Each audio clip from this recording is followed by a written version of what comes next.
قصتنا بتبدأ مع جو يو شوان، الطفل البائس الحزين، والنهاردة بيكون عيد ميلاده وقاعد يعمل لنفسه تورتة من الطينة، وبتشوفه الطفلة الجميلة هان شوان وبتقرر تقعد معاه ويعملوا سوا التورتة، وبتقوله إنها ناقصة شمع وبتطلب منه يروح يجيب، فبيخاف لأن باباه دايما سكران وبيزعقله وبيضربه على طول، بس هي بتلح عليه فبيتسحب وبياخد علبة الشمع بس بتقع منه، وبيكون أبوه هيقوم ويديه العلقة التمام لولا إن هان بتخليه يهرب بسرعة من الشباك وبتخليه يتمنى أمنية قبل ما يطفي الشمع، فبيتمنى إن الدنيا تمطر تلج علشان مامته قالت له إن لو ده حصل هيظهر الشخص اللي بيحبك، ويا دوبك بيطفي الشمع والتلج بينزل، فبيبص لهان بفرحة واللي بتديله هدية عيد ميلاده، فبيقول لها الله بطة، فبتقول له انت عبيط ده أرنب، وبيفرح جدا، وبتكون هان هي صديقته الوحيدة، لكن بعد كده بتختفي ومش بيلاقيها وبيفضل يحتفل بعيد ميلاده لوحده. بتمر السنين وهان بتكبر وبتلاقي شغفها في عمايل التورتات،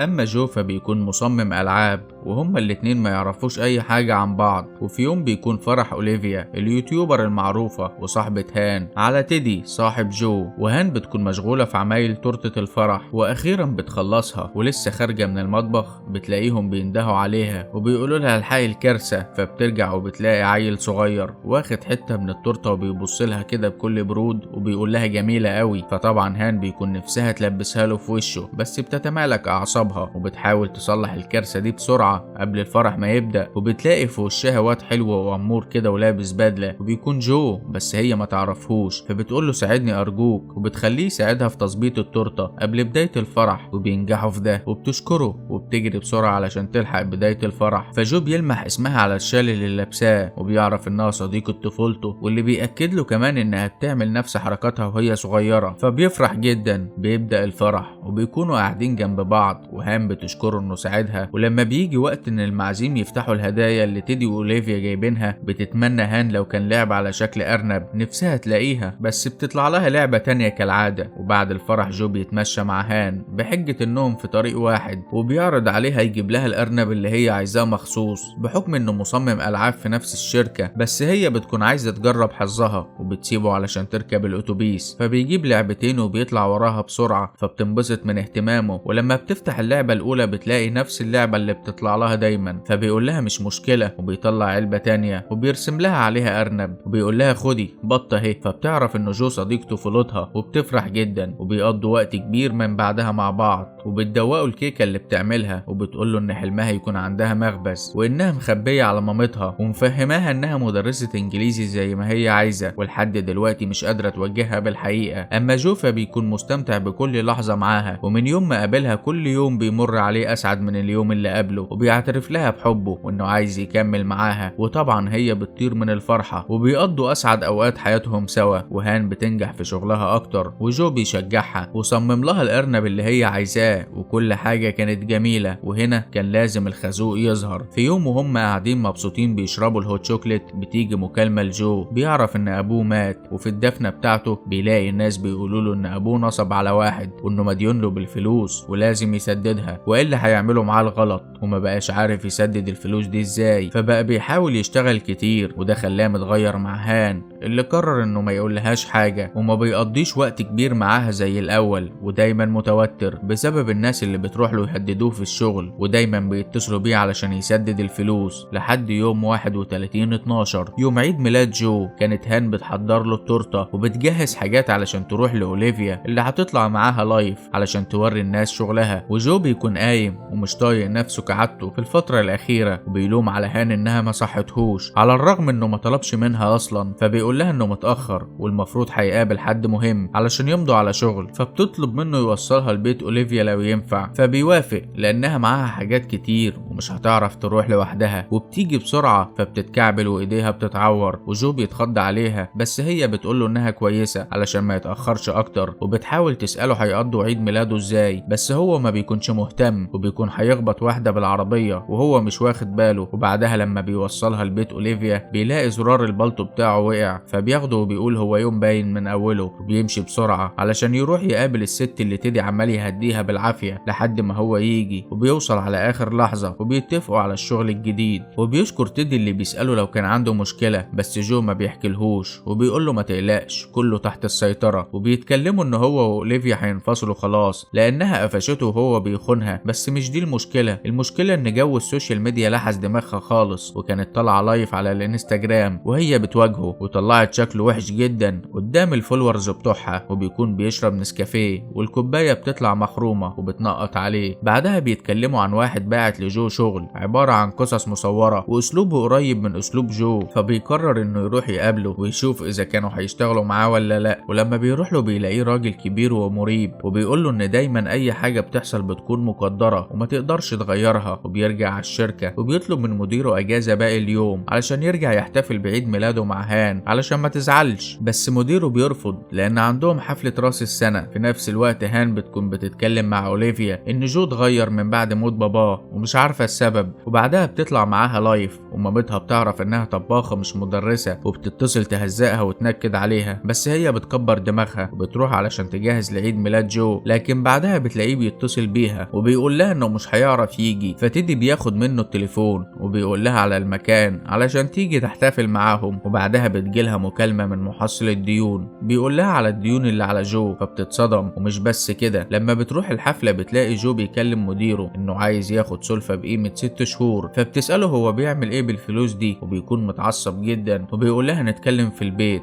لكنها طبعا بتصمم تعرف فيه ايه وايه اللي مغيره معاها كده. فبيحكي لها كل حاجة وبيقول لها انه مش هيقدر يعيشها زي ما بتحلم ولا يعمل لها الفرح اللي نفسها فيه. فطبعا بتعيط وبتقول له انها مش بتحبه علشان الحاجات دي، وانها ما كانتش متخيلة يسيبها بالسهولة دي، وبتسيبه وهي بتعيط. فبيطلع وراها بعد ما بيكتشف انه خرب الدنيا، وبيفضل ينده عليها بس هي ما بتردش. وفجأة بيقع عليها يافطة حديد كبيرة، فبيصرخ وبيحاول يطلعها وبيطلب الاسعاف بسرعة وبينقلها المستشفى، بس بتكون خلاص ماتت. وبيروح البيت وهو مش مصدق اللي حصل، وبيلاقي التجهيزات اللي كانت عاملاها له والتورته اللي كاتباله جنبها انها هتفضل تحبه دايما وانه يتمنى امنيه. فبينهار من العياط وبيطلع علبه الشمع وبياخد منها شمعه بيولعها وهو بيعيط وبيتمنى لو ينفع ترجع تاني. وبينام. لما بيصحى بيلاقي صوت دوشه في المطبخ، فبيبص بيلاقي هان واقفه بتحضر تورته عيد ميلاده، فبيفرح قوي انها عايشه وان كل ده كان مجرد حلم. وبيقوم يحضنها وبتطلب منه يوصلها لاوليفيا. بيرحب جدا بالرغم انه كان متاخر، وبتتكرر نفس الاحداث تاني. وبالظبط هان بتقع وبتتوتر كون هيخبط واحد في الطريق، وزرار البلطو برضه بيقع، والكوبايه بتكون مخرومه وبتنقط على تيدي بالرغم ان جو غيرها له قبل ما يشرب فيها. وتيدي بيكلموا على الراجل بتاع القصص المصوره، فبيحس جو ان السر عند الراجل ده، فبيروح له تاني وبيقول له نفس الكلام، وان النهايه محدش يقدر يغيرها، واللي يقدر يعمله انه يستفاد من الوقت الباقي. فبيروح لهان ياخدها من عند اوليفيا وبيقول لها انه هيوديها المكان اللي نفسها فيه، وبياخدها على المكان اللي نفسها تعمله مخبز، وبيكون مكان قديم. وبتفضل هان تتخيل في شكل المكان بعد ما يتم تجديده، وبيكون في لمبة قديمة هتقع عليها، بس جو بيلحقها وبيكون مخضوض عليها قوي. بعدها بياخدها على مطعم وبياكلوا سوا، وبتوري له اليافطة اللي عايزة تعملها للمخبز. وبعدها بيجي لها تليفون من مامتها اللي بتكون متعصبة جدا ان بنتها طباخة مش مدرسة، وبيطلع جو يتكلم معاها وبيقول لها انه هيحل الموضوع ده. وبعدها بيروحوا على الجراج علشان ياخدوا العربية، وبيلاقوا راجل كبير عمال يضرب في ابنه اللي بيستنجد بيهم. ولما هان بتحاول تبعده عن ابنه بيزقها، فبيطمن جو عليها بسرعة وبيرجع يضرب الراجل بكل قوته. والشرطة بتيجي وبتاخد جو وبتحول الراجل للمستشفى، وجو بيكون متعصب جدا خصوصا لما بيعرف ان هان مع الراجل في المستشفى، وبيكون عايز يمشي بأي طريقة لأنها كده في خطر، لكن طبعا ما ينفعش إلا لما الإجراءات تخلص. وأول ما بيخلصها بيجيله تليفون إن هان عملت حادثة، ولما بيروح لمكان الحادثة بيشوفها ميتة قدام عينيه، فبيرجع بسرعة البيت وبيطلع الشمعة واللي بتكون الأخيرة في العلبة وبيولعها، وبيتمنى إن هان ترجع له تاني. وبينام. ولما بيصحى بيلاقيها وبتطلب منه يوصلها لأوليفيا، فبيلبس بالطو مختلف وبيمسك هان وهي ماشية علشان ما تقعش، بس برضه بتتكعبل وبتقع وبتتعور. وفي الطريق بيفضل يبص يمين وشمال علشان ما يخبطش حد، بس المرة دي بيكون هيخبط عربية. ولما بيوصل عند أوليفيا برضه زرار البلطو بيقع، فبيروح الشغل وبيقرر يحكي لتيدي. وبعدها بيروح لهان وبيرسم نفس اليافطة اللي كانت رسماها قبل كده وبيوريها لها، فبتفرح بيها وبتقول له انها بالظبط زي ما كانت في دماغها. وبيتكلم مع أوليفيا وبيقول لها ان تيدي بيحبها، وبيوريها فيديو مصورهوله من غير ما ياخد باله بيقول فيه انه بيحبها ومش قادر يستغني عنها. فبتتراجع أوليفيا عن قرار الطلاق.